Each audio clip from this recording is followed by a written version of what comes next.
Hello friends, welcome back to Minty Lemon. எல்லோரும் எப்படி இருக்கீங்க? ரொம்ப சூப்பராக இருப்பீங்கன்னு நினைக்கிறேன். இன்றைக்கி நம்ம என்ன செய்ய போகிறோன்னா, பொங்கல், கருப்பு கவுனி அரிசி பொங்கல் செய்ய போகிறோம். அதுக்கு 1 கப் கவுனி அரிசி நல்லா கழுவி ஒரு 7 ஹவர்ஸாவது ஊற வச்சிடணும். ஸோ இப்போ கழுவியாச்சு. இதில் 1 கப் தண்ணி ஊற்றி அப்படியே ஊற வச்சிட போகிறேன். நான் இன்றைக்கி நைட் செய்ய போகிறேன், அதனால் காலையிலேயே ஊற வச்சிட்டேன். ஸோ இப்போ இது நல்லா ஊறட்டும்.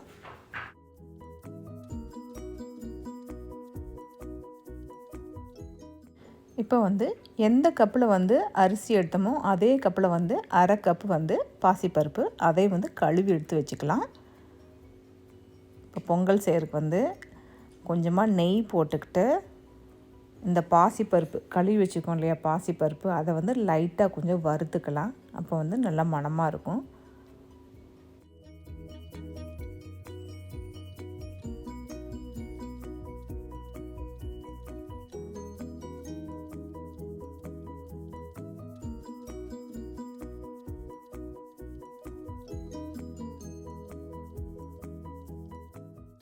இப்போ இந்த பருப்போடவே நம்ம அரிசியும் கொஞ்சம் லைட்டாக வறுத்துக்கலாம். ஸோ அந்த தண்ணி நம்ம லேட்டராக அந்த பொங்கலுக்கு யூஸ் பண்ணிக்கலாம். அதனால் அரிசி மட்டும் எடுத்து போட்டுக்கலாம். நல்லா கலராக இருக்குது பாருங்கள் அந்த வாட்டர். ஸோ வேஸ்ட் பண்ண வேண்டாம். ஸோ இப்போ இந்த அரிசியும் இந்த பருப்போடு சேர்த்து வறுத்துக்கலாம்.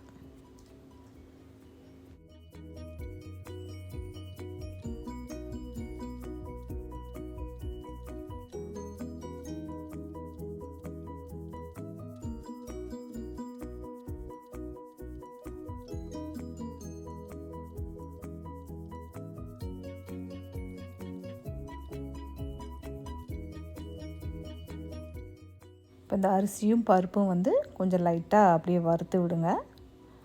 வறுத்துட்டு இதுக்கு இந்த பொங்கலுக்கு தண்ணி பார்த்திங்கன்னா ஸோ நான் 3 கப் தண்ணி சேர்த்துக்க போகிறேன். 1/2 கப், 1 கப் அரிசி 1/2 கப் பருப்புக்கு 3 கப் தண்ணி சேர்த்துக்க போகிறேன். அரிசி நல்லா ஊறி இருக்குது, அதனால் வெந்துடும். இந்த 3 கப்பே போதும். அந்த ஊற வச்சுருந்த தண்ணி, அரிசி ஊற வச்சுருந்த தண்ணி 1 கப்பு, அது போக அடிஷ்னலாக 2 கப்பு தண்ணி ஆட் பண்ணிக்கிறேன்.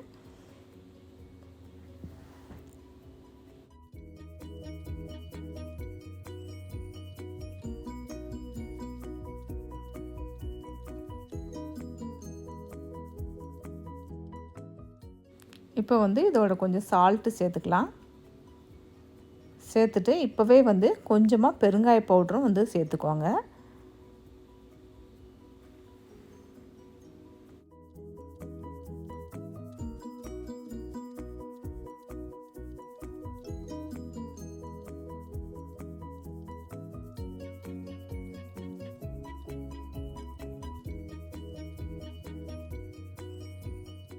இப்போ நல்லா இதை மிக்ஸ் பண்ணிவிட்டு விசில் போட்டு 7 விசில் வர்ற வரைக்கும் வேக வச்சுருங்க.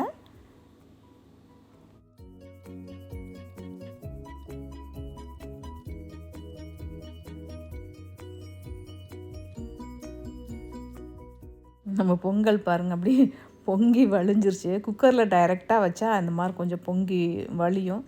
சம்டைம்ஸ் அதெல்லாம் கொஞ்சம் க்ளீன் பண்ணிக்கலாம் அப்புறமா. பொங்கல் என்ன நிலமையில் இருக்குதுன்னு பார்ப்போம். பர்ஃபெக்டாக இருக்குது. அரிசிக்கும் தண்ணிக்கும் ரொம்ப கரெக்டாக இருக்குது. ஸோ அடியும் பிடிக்கலை. ஸோ 7 விசில் 3 டம்ளர் தண்ணி 1/2 கப்பு அரிசியும் பருப்பும் சேர்த்து, இதான் பர்ஃபெக்டாக இருக்குது கருப்பு கவுனி அரிசி பொங்கலுக்கு. சாப்பாடு நல்லா வெந்திருக்கு. இப்போ இதுக்கு தாளித்து கொட்டிக்கலாம்.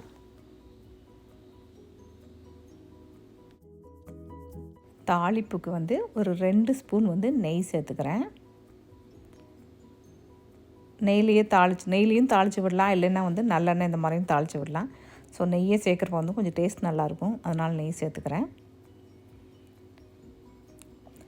ஸோ நெய் நல்லா மெல்ட் ஆனதுக்கப்புறமா நல்லா ஒரு ஸ்பூன் மிளகு அதை சேர்த்துக்கிறேன். மிளகு நல்லா வெடிக்கணும், அப்போ தான் அந்த காரம் நல்லா இறங்கும். ஸோ மிளகு நல்லா வெடித்ததுக்கப்புறமா 1 ஸ்பூன் சீரகம், அதையும் இதோடு சேர்த்துக்கிறேன். சீரகம் பொரிஞ்சதுக்கப்புறமா இஞ்சி கட் பண்ணி வச்சுக்கிறேன், அதையும் இதோடு சேர்த்துக்கிறேன். அதோடவே 2 பச்சை மிளகாய், அப்புறமா கொஞ்சமாக கருவேப்பிலை கிள்ளி போட்டு அதையும் சேர்த்துக்கிறேன்.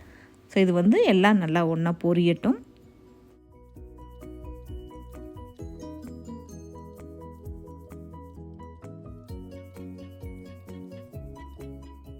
இப்போ வந்து இதோட கொஞ்சமாக முந்திரி பருப்பு அதையும் சேர்த்து கொஞ்சம் நல்லா பொன்னிறமாக வறுத்து இதையும் வந்து இப்போ இந்த பொங்கலோட சேர்த்துக்க போகிறோம்.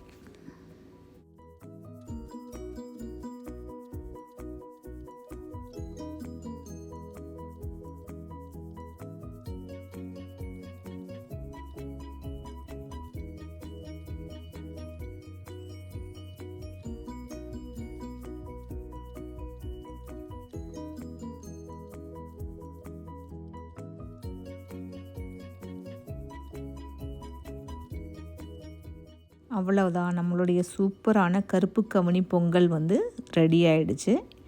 இப்போ வந்து பிளேட்டிங் பண்ணிடலாம்.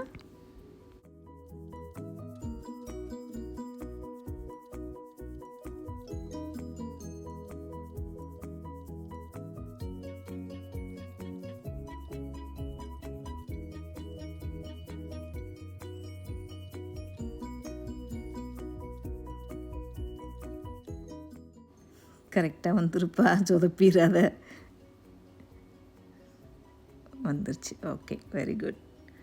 ஸோ இப்போ வந்து இது மேலே வந்து கொஞ்சம் முந்திரி பருப்பு வந்து டெக்கரேட் பண்ணிவிட்டு நம்ம தேங்காய் சட்னி தான் வந்து இதுக்கு பெஸ்ட்டு காம்பினேஷனாக இருக்கும். நீங்கள் ரெகுலர் ஒயிட் ரைஸ் பொங்கல் பண்ணிங்கன்னா வந்து அதுக்கு சாம்பார் இதெல்லாம் வச்சு சாப்பிட்லாம். ஆனால் கருப்பு கவுனிக்கு வந்து தேங்காய் சட்னி தான் வந்து பெஸ்ட்டு காம்பினேஷன்.